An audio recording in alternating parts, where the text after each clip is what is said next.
Welcome back to the Village Hall from Page to Stage podcast with me, Matt Ogden, this man right here, Mr. Richard Sykes, and as you may have noticed, our very, very special guest, Maria, is back. Hello, Maria. Hello, Maria. How are you? I'm good, thank you, guys. It's very nice to be back.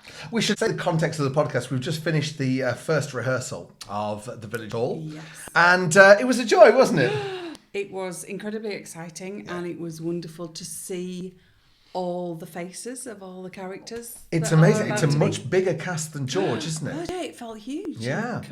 And the sound was lovely. Oh, felt really beefy big, and nice. Big sound. Really beefy.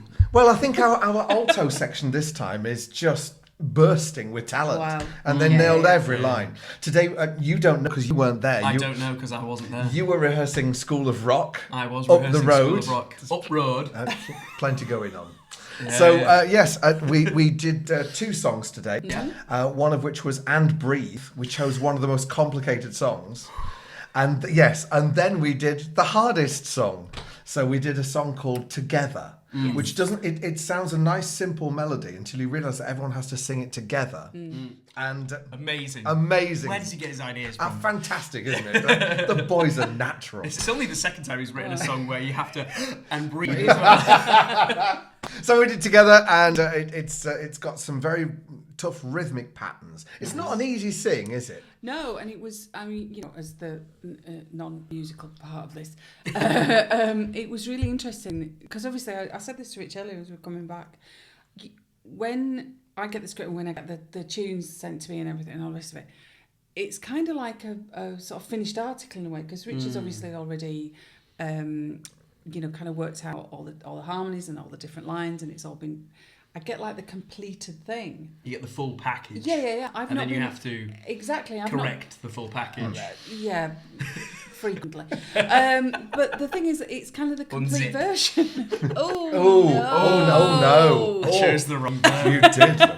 But the thing is, it was wonderful watching tonight, as obviously Kira's like breaking it down into all the different parts, and you hear all these individual little moments that when I've heard the track, you know, that Richard's himself sung on with all the orchestrations. Where he's every part. Well, he's every part. Yeah. Some of them sounds like he's on helium. They really do. They really do. Yeah, and you get the kind of like, but to hear it all broken down was like so interesting and so beautiful to just hear all these different voices creating this complete sound.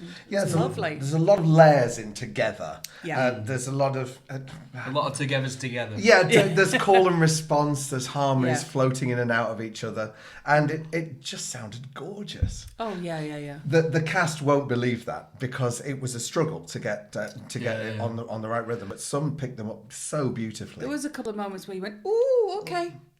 I mean, they all did that as well. That wasn't us, you know. That's him writing musicals where the songs are all really high pitched, really up there, or is it not? There was a bit. I haven't heard it yet. There was a bit of name calling, mainly you. There was more name calling than usual. I think people are more comfortable. From Kira, absolutely, in calling me out. Yeah. But everything was in a lovely key. It's just the rhythms were insane today. Yeah. So but we deliberately chose the hardest ones to start with. Get those nailed, and everything else suddenly sails. That's what happened with the first By George rehearsal. As a little throwback to season 1 of this podcast, which you can get. Yes, you can download buy. now. You nearly said buy. I nearly said buy. Oh, I wish. You can go on the YouTube on Richard Sykes' channel, and you can also go on Spotify and Apple Podcasts, and you can listen to it instead of watching us, sadly. But then you wouldn't get to see the beautiful Maria. Yeah. But anyway, season 1 we talked about the first rehearsal where Kira went in with the most difficult song, which was the finale that wasn't the finale. And this way, it sounds like you've sort of done a similar kind of thing. But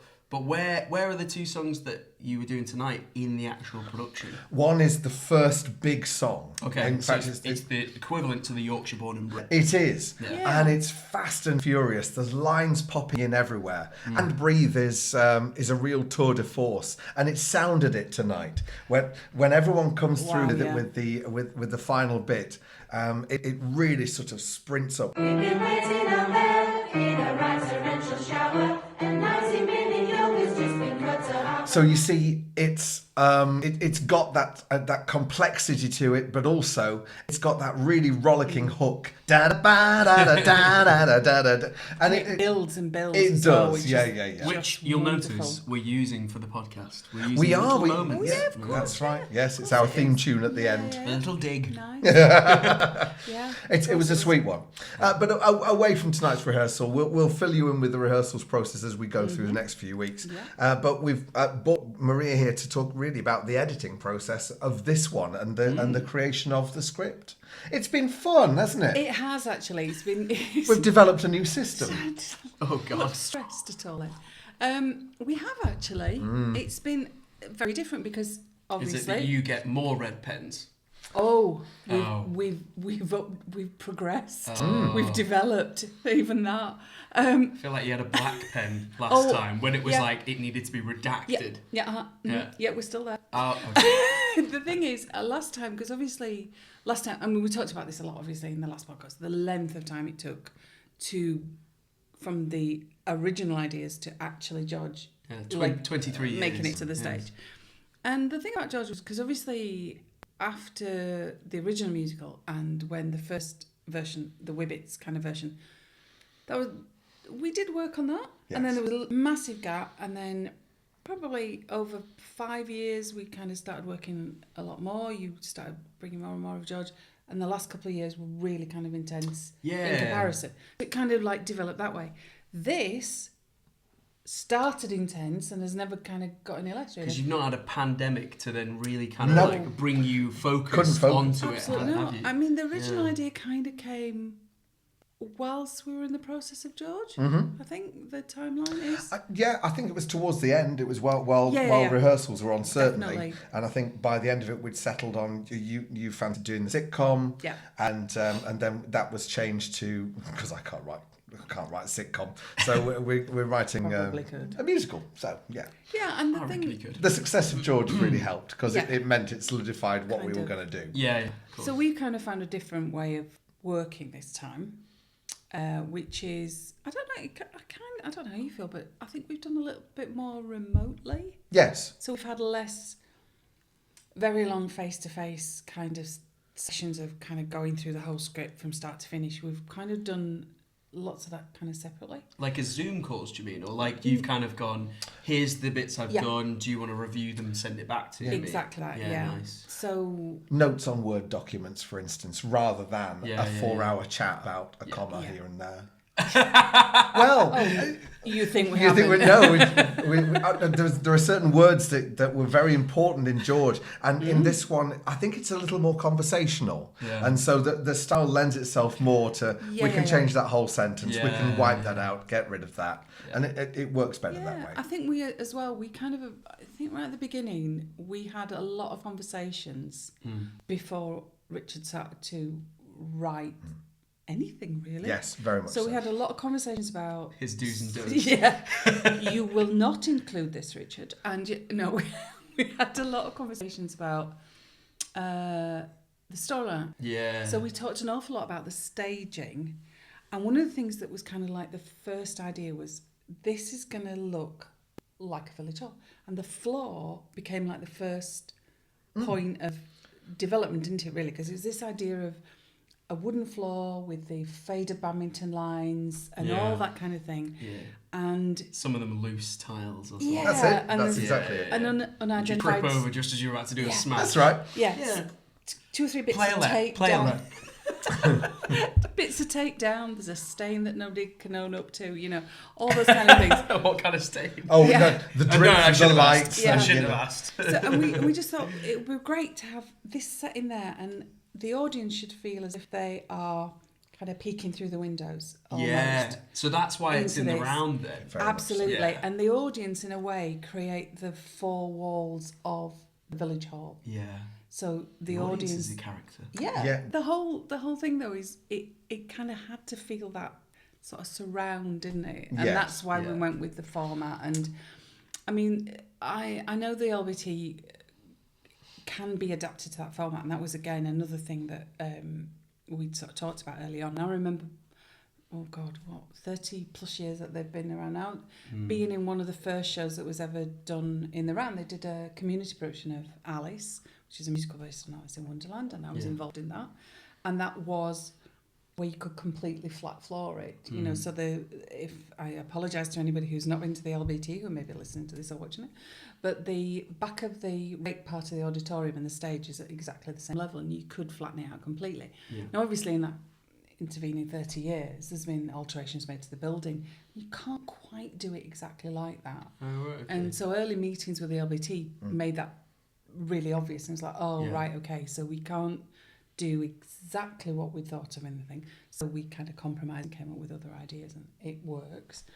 But it still then creates this kind of idea that the audience are the village hall walls. Yeah. And you are peeking into the world of Chile. I think that's the thing as well, isn't it? Is that the fact that we're probably anticipating that not everybody who comes to see this has either A, been at the LBT, just like you said before, or they haven't been involved in a village hall, and certainly not the committee of a village hall, which is essentially the cause of the kind of frustrations and the plot lines, isn't it? Is the fact that this key's gone missing, and then it's how do you take a schedule for a Saturday or a full Saturday, and then cram it all into one in a short space of time. We had a wonderful meeting with a lady about village halls. Marion? Yeah. I met this wonderful lady called Marion. I met her on a film set. She was playing my mum. And obviously you get an awful lot of time, you know, and we got chatting. And it turns out in, her previous jobs and things, she was someone who developed village hall, like community halls and things. She worked with communities in creating. And I was like, oh my God, you are just the perfect person. And she was saying, well, this is really important, that's really important. I was like, oh, we've got that in storyline already, this is brilliant, you know. And then as we got further into the development, the script was kind of a lot closer to completion, wasn't it? I think it was very done close to completion. At that point, Rich and I went to visit Marion, and she gave us some information which is now actually in the script, which is great, and it's wonderful. But she also consolidated a lot of the ideas that we knew were in the right area. Right, okay. And this idea of the people with the power is the people with the keys. The keys are the power. And it's like, yes, whoever has those keys has the power. And that is fundamentally the basis of the entire story, really, isn't it? It is, but the curious thing about Marion also was that the village hall is right next to the church. Yeah. If you could position, and we've seen this so many times. We went to her village. Same thing with Marsden. Absolutely right. And you can pick them out throughout the country. It isn't just a Yorkshire thing. Oh, no, 100%. Everywhere just seems to have this focus of the community is with a church and a village hall, and there's a contention there. It's fab. It's great to hear. Yeah, absolutely wonderful.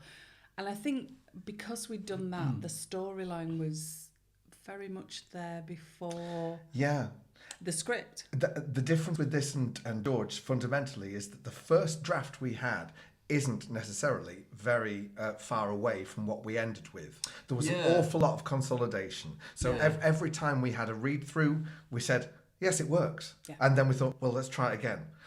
Yes, it worked again. Yeah. And it was the same. Tiny tweaks, wasn't it? Tiny tweaks, but that's not what we did with George, which was hack, slash. Yeah. Oh my God, the first act's an hour and a half. Yeah. What are we going to do? Cut huge numbers from the show. Absolutely. They'd been in it for 20 years. That's right, that's right. Yeah. So in that way, it's felt a more professional project. We worked a lot more economically, I think. And we knew the pitfalls of not having the storyline in when I started writing. What an idiot to try and write a musical without a storyline and just hope the songs slotted in. So this time we were very, very much more constructive with it. Yeah. This song slots here, this happens here. But also the structure was evident from the moment we started because it had to be that way. Yeah. We had to have 3 major activities in the first act, 2 in the second, and a committee meeting. That's how it was going to work. There was no other way around it, was there? No, and I think that was something, because at the beginning, and again, I'm talking pre-script, and I think that was a difference this time, wasn't it? We had a lot of conversations before the writing started. Yes.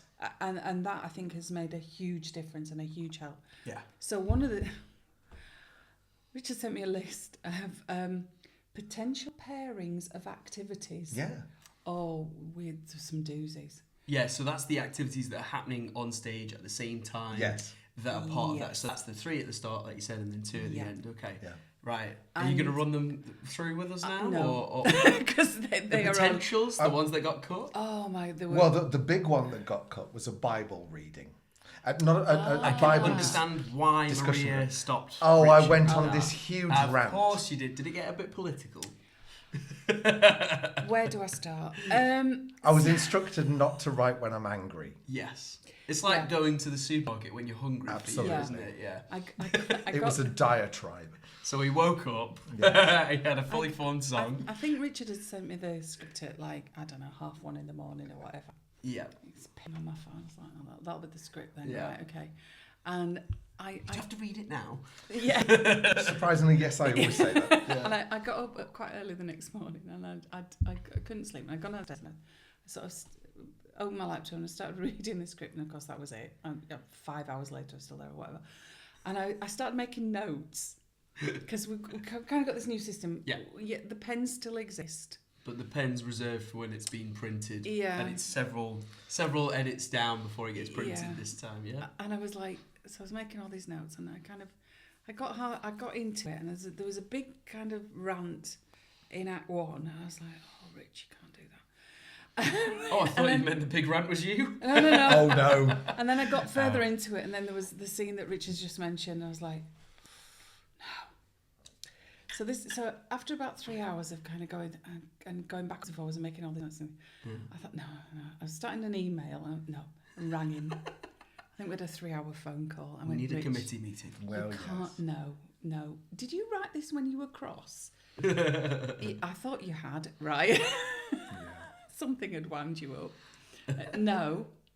So that kind of, that all came out really quickly. But the solution to that was very simple, wasn't it? In the end, Maria said, you can't do that. So I said, all right. Yeah. So what can we do? And then we had a think. And we thought, okay, just turn it into a literary club. Yeah. I mean, it was a very easy switch in the end, wasn't it? And it took out changing the theme. Yeah, it took away all the political element. You can still have Geoffrey running, who's the Dippy Vicar, discussing the all the literature that's coming through there. And it just, but from that, which was rude, offensive, and nasty, I think I replaced it with something even ruder, even more offensive, because out of that came the Bourbon song. Out of that came... I feel like we needed an episode just on Oh, the you'll get song. it. We'll get Jess on. No problem at all. Okay. There's Wherever I Hear Music came from that, which had the verses that needed cutting. Oh, that was a lug. Oh boy, did they ever. Look, there was a verse in it, which I think is still fine. Right. But I performed it at the Courtyard for the cast. This is about a year ago. Summer at the Courtyard. Yeah. LBT. I was doing previews of, well, this is what we're doing, this is what we're working on. Yeah. And Maria had been through all of it, but of course, because we'd had this late shift to it being a literary club, I'd not been able to put past her Wherever I Hear Music.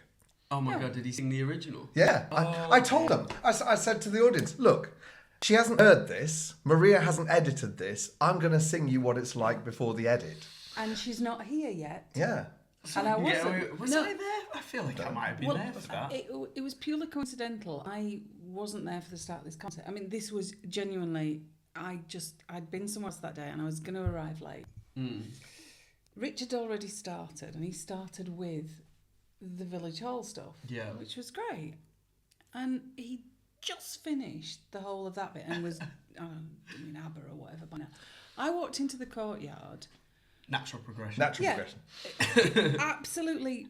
This is just completely coincidental that I walked into the Courtyard at that second. Yeah. And at least 5 people ran at me going, you can't say that in there. I was like, right, okay. I feel like I was there for this. It's ringing a bell now. Oh, I can tell you the line. It's a church bell. Yeah, of course. Yeah.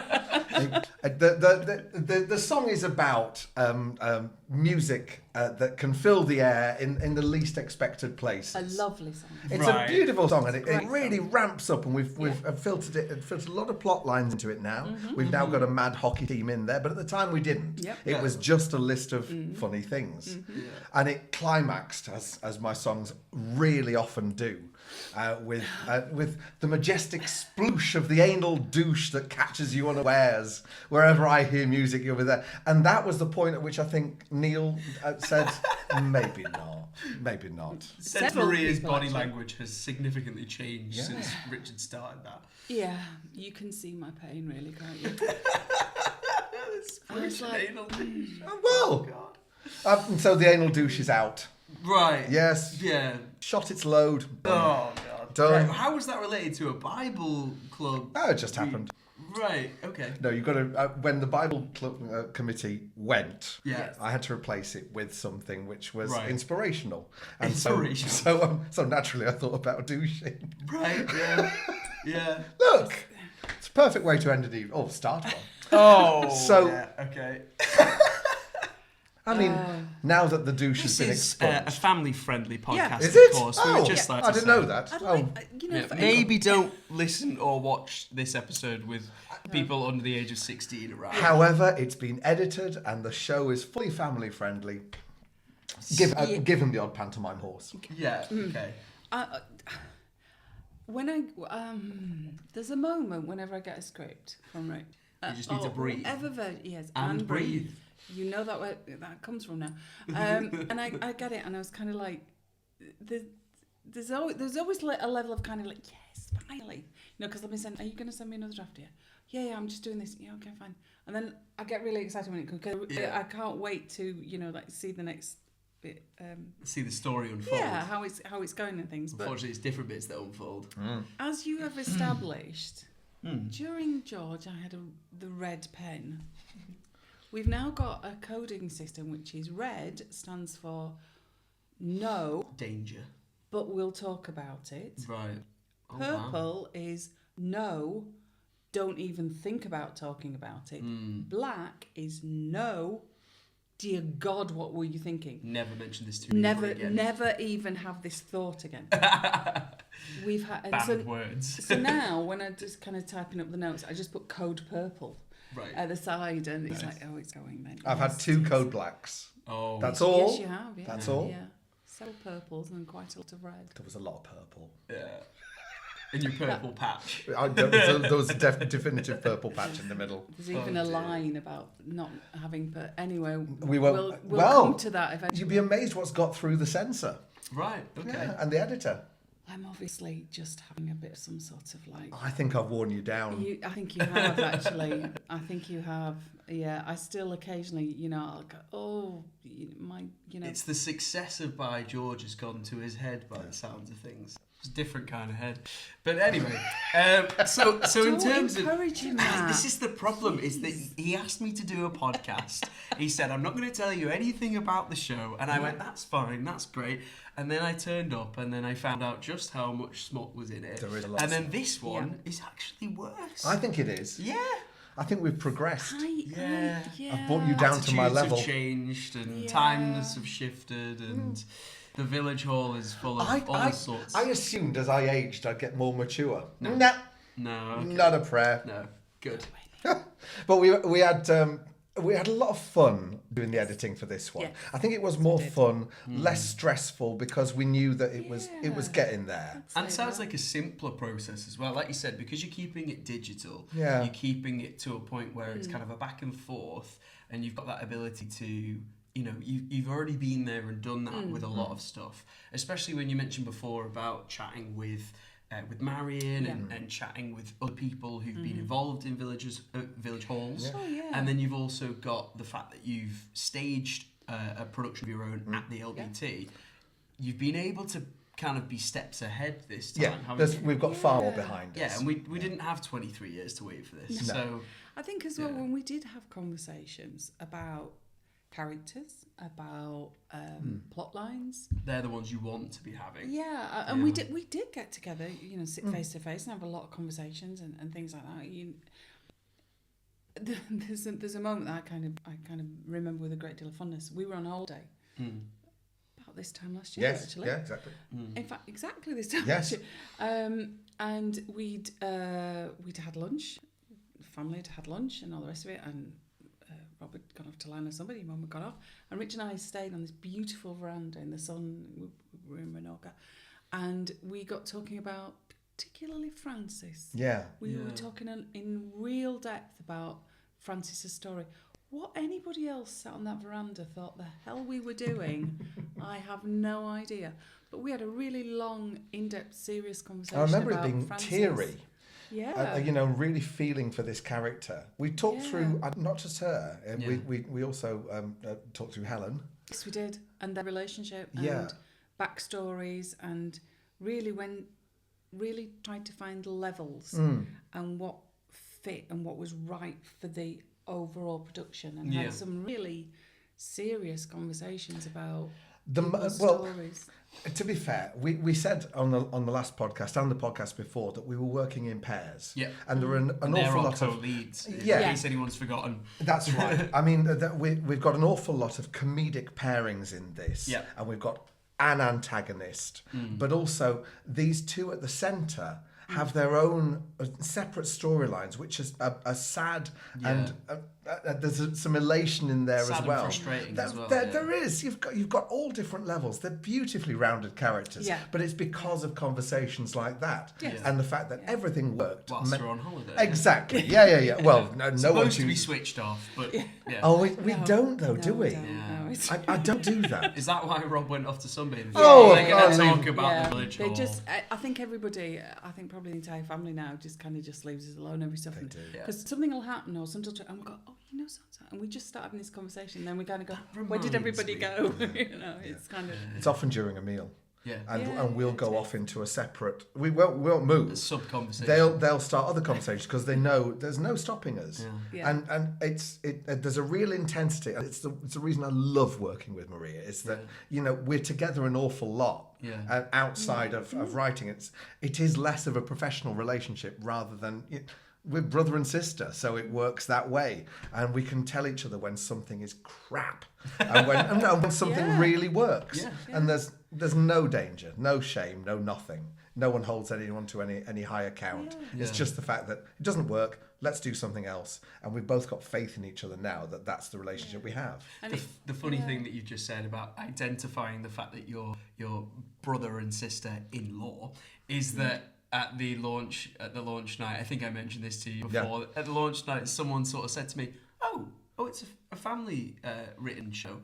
Oh, is it a husband and a wife?" And then you got up, and they went, no, it's not husband and wife." And I went, yes, they're brother and sister-in-law. Yeah, quite a few people said to me, "Oh, you're Richard's sister," and it's like, well, yeah, but you missed out the words "in" and "law." But apart from that, kind of. And I think it's kind of nice in a way because there's no...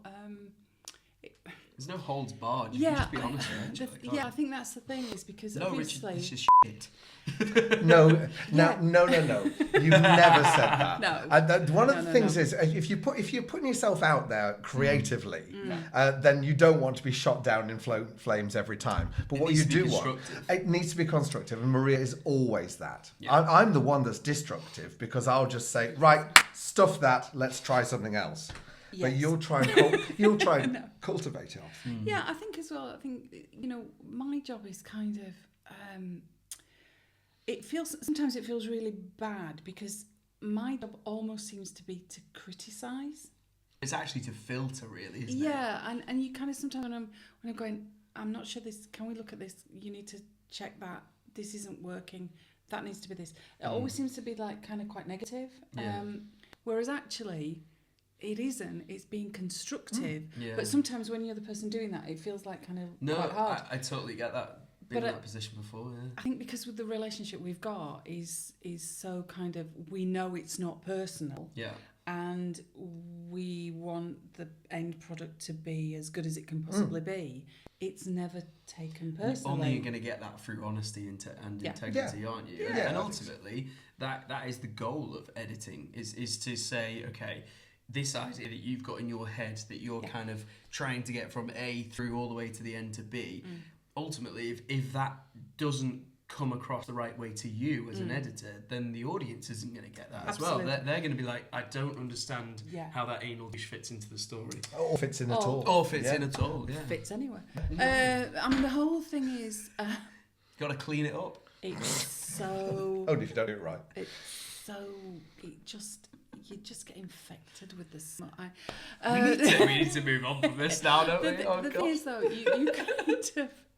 We'll slide back into it. Oh. You see what I have to put up with. This is what I have to put up with. It's all right. There's only 17 more episodes. It's only gonna get worse. My theory is with this show is that we because you were involved at an earlier stage, it shortened the process. Yeah.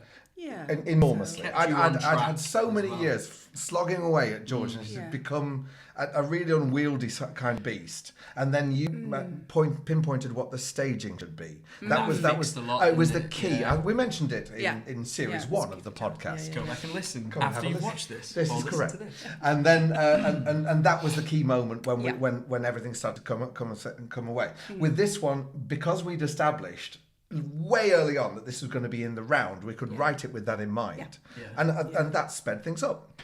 So now we're on this cycle of we can write a musical in 2 years or 1.5 years. You know, I think as well it was kind of nice as in that again when we were looking at storyline and things like that.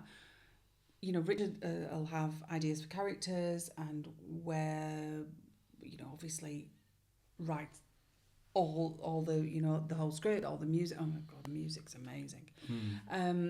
But there'll be moments where you kind of ring me up and go, right, I've got this character, and I need to get them to this point. So this is where they start, this is where they end. What can we do in the middle? What ideas have you got for me to get them from A to B? Making the journey successful, like I said. And I'll say, just give me an hour or a day or whatever, and I'll come up with something for you. And then I'll come up with maybe one or several ideas and say, right, okay, they could do this, they could do that, they could do the other, blah blah blah, and he'll go, no, I don't like that one, or oh yeah, could work with that one, oh no, that's the one, and it's great. Then do you take inspiration from other kind of plot points or other elements of that character's background and where that journey fits in with that? It does, but there's an important element is that Maria usually has an eye on the plot and the whole musical. It's drawing the threads together. Whereas I'm looking at getting someone in the middle from A to B. She's looking at, in the whole arc of the musical. So it's like having that brilliant third eye to look at the whole project. She's got the bird's eye view. Yeah, very much so. And making sure that everything goes into the way it should. It's impossible for me to do that. Because you're in the trenches. Exactly. She's your manager. Well... Oh God, no! Oh no! You imagine.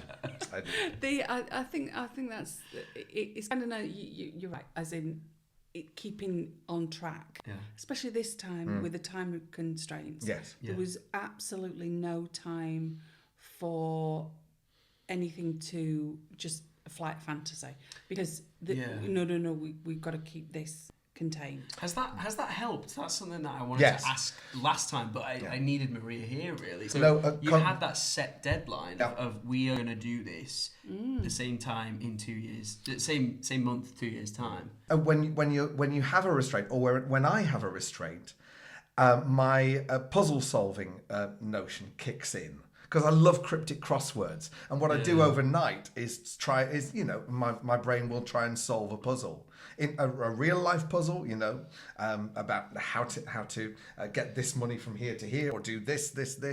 But with musicals, it's about getting this character to here, and it's a problem solving exercise, which is great for me because my mind just triggers and goes. And I think that's where a lot of the creativity comes from, especially this time round. Yeah, and definitely, and I think as well because the characters were defined pretty early on. Yes.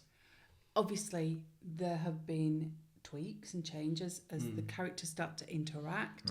You need extra bits that make their storylines work and cross over and meld together in different ways.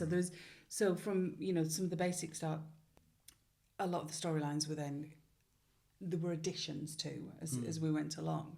But because all those characters were in place early on, and we'd really set the core of the principles, principal characters dead early, that kind of problem solving, puzzling, making was just so much shorter, but so much more rewarding in some ways. Yes, and in a way that this hints back to your original formulation of this as a sitcom, is that you create the characters and then you give them a world to play in, and that's what our village hall is. Yeah. So there are times when we wanted a character to have an interaction with a very different type of character and see what happened, and that's how a lot of it was written and where the situations see where came frictions from. Come Absolutely, in and that's the basis of sitcom.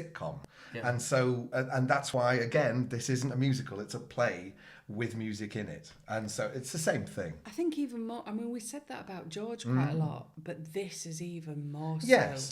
It feels there's more moving parts. Yes. We hinted at this on the first episode, especially when we went in to talk about how the casting had gone, and how those character dynamics are affected by the different types of actors playing them and the different ages of those actors. And like we sort of hinted at, the fact that obviously Helen being a younger actor, it signifies that Molly, her partner, was... That the wrong way around? No, that's absolutely right. You're right.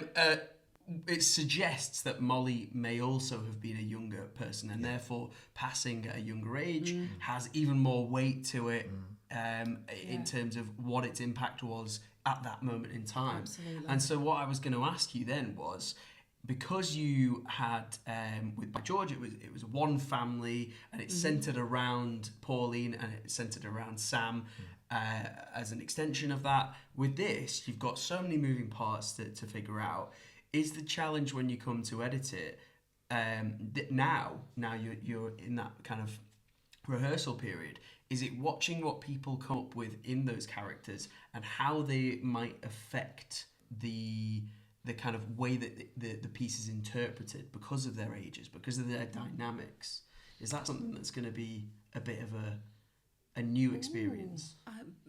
Possibly. I think that's really interesting, actually, because yes, you're absolutely right about the character of Helen and the poignancy of her age and what was potentially Molly's age, the poignancy of that. 30s, for example, rather than 60s. Definitely. That there's an added level there, which was not originally part of the backstory and the storyline that we're thinking of. Yeah. It's going to be really interesting to see how the performers that are now inhabit these characters, where they're going to take those characters, how they're going to take it. I think because, like you say, there are pairings, and the pairings obviously all interact with each other, but they're very much like connected. I think at this point in time, because we literally have just started tonight, it's hard to predict what those pairings are going to create. Yeah. I cannot wait. Oh my God, I cannot wait.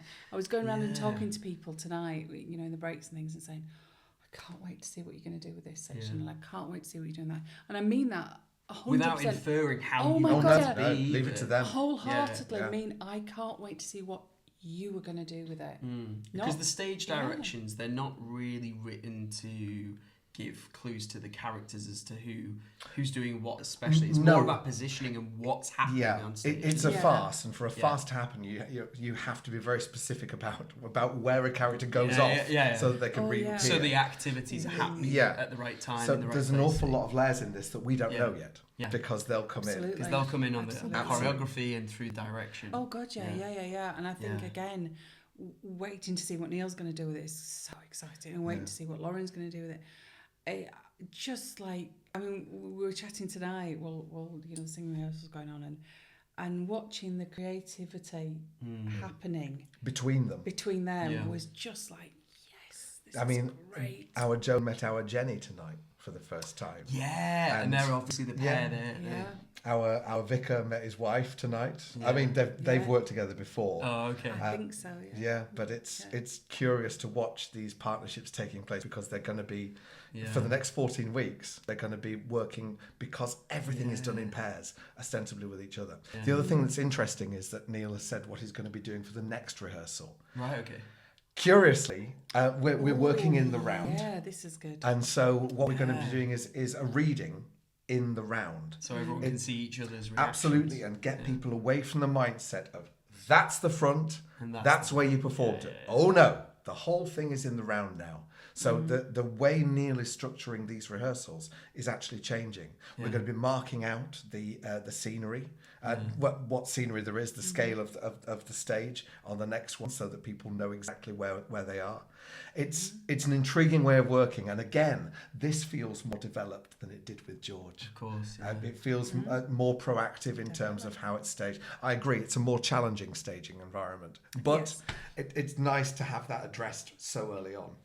Yeah, and I think, you looking around the room tonight, everybody's up for that challenge. Yeah. Whoa. Some of those performers amazing. might never have had the opportunity to perform in the round as well. Purely because they've either always been on a cross arch or maybe there's a thrust, but it's not all four sides, is it? I mean, obviously, I don't know what everyone's experience is, but I would imagine the majority of people haven't. Yeah, especially not in musical theatre, because it's I can't think of any musical theatre show that has that. But there are a couple.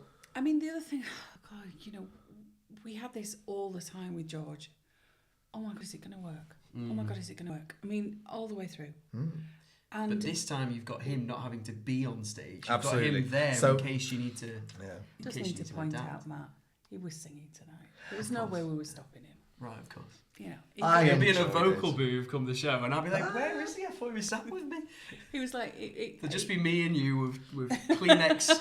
Neil literally dragged me away tonight, didn't he? Other tissue brands are available. I realised today, I was like, we should have taken bets as how long it would be that you could sit still without going and singing. He managed a little bit, and then he was in there. It was great. It was a tough song, and I wanted to help out. Did Kira need more tennis? She did. No, Kira didn't need anything. She was fine. But it's everybody's up for the challenge. The energy in the room was the like, quality oh my in that God. room just soared tonight. I'm going to try and come to some rehearsals. You're not going to be able to. You've got School of Rock. No. I could do a Thursday. Oh, good. Our rehearsals are Sunday, Monday, Tuesday, which means it gets it out of the way for the rest of the 4 days of the week. So I could come and do a little bit of filming, but I don't want to. Again, just like we did with By George. Yeah, you don't want to spoil it. I mean, I was there for the first read through. Yeah. And I managed to pay enough attention so that I was hearing the fun jokes and things like that. But when it got to the second act, I just sort of zoned out a little bit. Nodded off. No. I was sat over there, and I just remember sort of zoning out to the actual dialogue and the plot and where it was going, and just hearing the voices and the intonation. Yeah. I don't know how I managed to do it, but somehow I didn't take it in, so that the ending is spoilt for me, and I want to do the exact same thing, because then it means that as we do all of these episodes of the podcast, you guys learn more about it at the same kind of rate as me, and that's the fun bit. That's brilliant. But we also were told tonight that tickets are flying. David Clegg. Oh no! Well, our wonderful friend David, who's our box office guru, came with the ticketing numbers, and so far it's going really, really well. Excellent. So, folks, here's the plea: if you do want tickets, do log in. That we're going to put a QR code for you here to follow, so you can go to that link. Do scan that. It'll be in front of it. It'll be blocking Maria at the moment.